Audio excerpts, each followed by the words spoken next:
Gentiles amigos, bienvenidos a una entrega más de Voces Críticas. Platicaremos en los próximos minutos con el abogado, con el maestro en justicia federal por el Instituto Nacional de Ciencias Penales, el INACIPE, Víctor Manuel Ornelas Carsolio. El tema que nos ocupará es el de la violencia recurrente en Zacatecas y en el resto del país. Mi querido Víctor, como siempre, un gusto. Igualmente, querido Jorge, un placer poderte encontrar y desde luego también con toda nuestra amable audiencia. Muchas gracias. Revisaba fechas, revisaba datos, Víctor, amigos. Por ejemplo, el 23 de junio pasado, un comando armado asesinó a 7 personas en una vecindad de Fresnillo, en Zacatecas. 7 muertos. 17, 18 días después, hubo un enfrentamiento muy fuerte en una comunidad que se llama San Juan Capistrano, en los límites entre Valparaíso y Huejuquilla, también en Zacatecas. El saldo fue de 35 muertos. Ahí, según las primeras versiones, se enfrentaron sicarios del cártel Jalisco Nueva Generación y del cártel de Sinaloa. El caso de Zacatecas, sin embargo, se repite en otras partes. Y aunque el discurso oficial dice una cosa, los hechos lo desmienten, Víctor. Sí, Jorge, la verdad es que es un desastre. No es un fenómeno que sea exclusivo de Zacatecas. Como bien lo has referido, es un fenómeno que se reproduce en muchísimos estados del país, en la inmensa mayoría del país, y la verdad es que desnuda la estrategia de seguridad del presidente de la República. Es una estrategia que no ha funcionado, es una estrategia que no va a funcionar, y por el contrario, el presidente de la República busca ya en los gobernadores, en los fiscales estatales, a quienes responsabilizar de manera por demás absurda, porque señala que, si bien es cierto, el delito de homicidio es un delito del fuero común, lo que también es cierto y no dice el presidente es que la inmensa mayoría de estos homicidios, la inmensa mayoría de la violencia generada en el país es justamente provocada por la delincuencia organizada. Y este es un tema de competencia federal. ¿Por qué no ha funcionado?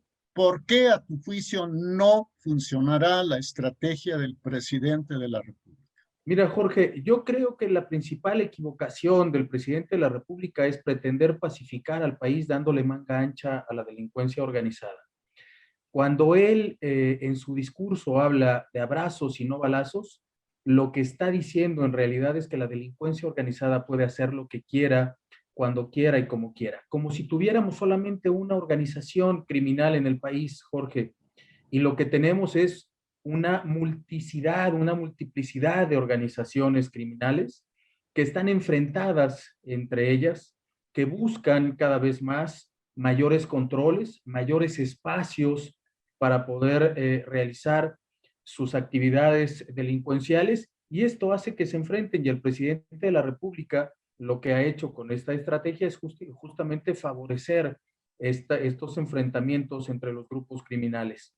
Yo creo que ese es el principal error.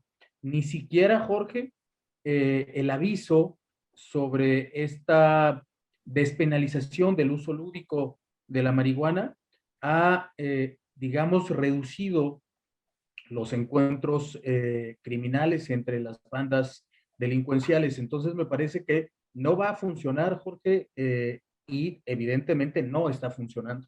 ¿Qué se debería de hacer, Víctor?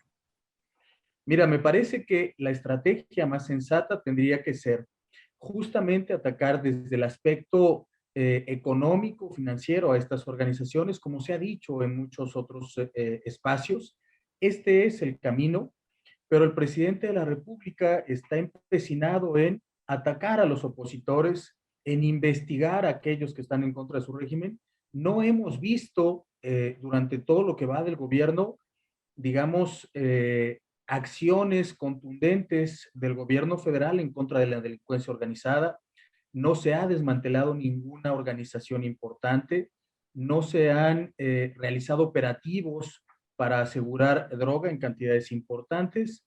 En fin, lo que se ha hecho es darle manga ancha. Incluso ha tenido, perdóname la expresión y que me la perdonen también nuestros amigos, el descaro de salir a agradecer a la delincuencia organizada lo bien que se portan y que permiten que se lleven a cabo elecciones federales. Esto es verdaderamente inaudito y habla mucho de lo que estamos viviendo y de cómo la delincuencia organizada percibe a un presidente débil a quien no le importa combatirlos.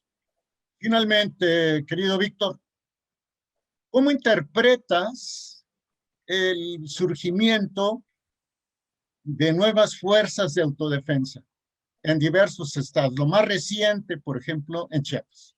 Mira, Jorge, es un fenómeno muy peligroso, muy delicado, justamente porque el derecho de sancionar es exclusivamente y tiene que ser exclusivamente del Estado, pero cuando el Estado se ve superado en el cumplimiento de sus principales obligaciones, bueno, pues surge la necesidad de que los particulares llenen estos espacios y esto es lo que está sucediendo con estos grupos de autodefensa. El riesgo es justamente que no hay forma de controlarlos, no hay forma de definir si efectivamente son buenos, si se realizarán investigaciones apegados a derechos, si se respetarán los derechos humanos de las personas, incluso de aquellos que pudieran cometer un delito. Lo que tenemos es simplemente grupos armados que pretenderán defender sus intereses y estaremos prácticamente en una jungla, Jorge. En una jungla donde la población quedará en medio de balazos.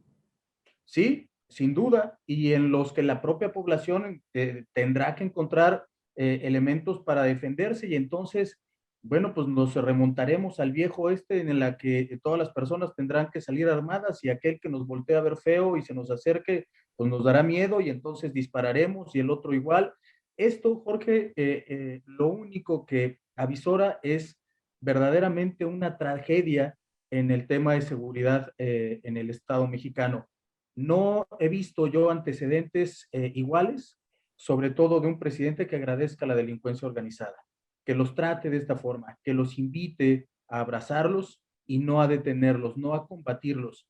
La estrategia de la administración del presidente Felipe Calderón indudablemente fue un error combatirlos de esa manera, pero tampoco se ha visto que el presidente López Obrador tenga la finalidad de combatirlos con una estrategia mucho más inteligente que apunte a estos aspectos de debilitarlos financieramente, de reducir sus capacidades, digamos, delictivas que tienen que ver justamente con el dinero que se allegan para llegarse de armas, para llegarse de elementos, de muchachos, para seguir captando a estas personas y formar ejércitos paramilitares verdaderamente. Entonces, el escenario es muy delicado en muchas partes del país y efectivamente aquí quienes terminaremos pagando, lamentablemente, como siempre, bueno, será la población civil. Le agradezco mucho al abogado, al maestro en justicia federal, Víctor Manuel Ornelas Garzolio, su participación, su comparecencia de cada semana en Voces Críticas. Víctor, nos encontramos pronto.